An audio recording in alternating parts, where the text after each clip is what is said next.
On anndi bo ko ɓuri yawdaraaki en jooni enen fulɓe nder ndi leydi. Nafar ko enen fulɓe enen ngoni tokkuɓe mawɓe meeɗen sahuude ƙafa ho haala ka mawɓe meeɗen mbi en kanka gaɗeten. Amma abu mafi takayci kanjum woni mawɓe meeɗen ɓe kamma ɓe nanta tawsayi meeɗen, ɓe nanta tawsayi talaka. Kawai ko ɓe giɗi goɗɗum hewtito talaka ɓe ñamana on jawdi. Sa'annan enen mbiyen kamma en kulay gurtoɗen mbiyen ɓe goonga.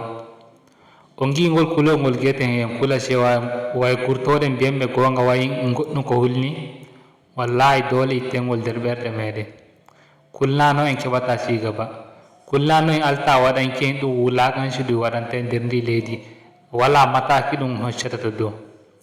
Ɓe mawɗo meeɗen inda ɓe meta dow ira ɗi matsaloliji fulɓe ɓe gaɗa Allah wadai, ɓe nodda gonnati hocca mataki dow ira ni no waɗanta fulɓe, to wallahi joni da heɓi mataki ɗum hocci dow ira ni hin.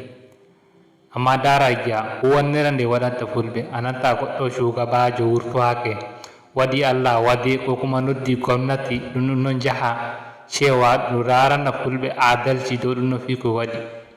Fulɓe tawata e wulani wuro, ɗi warani nayi, ɗi wari ɗum fu a nanta kome wiyataka gonnajo anda, gonnati anda ko yahata, kawai gaɗuɓe gaɗi iya noon ɗum wutorake noon.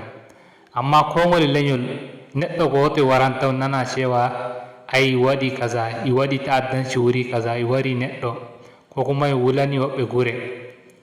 So ko hani gaɗa enen matasa en joni min shawari am, dole itten gollon kulol ngol kuleten.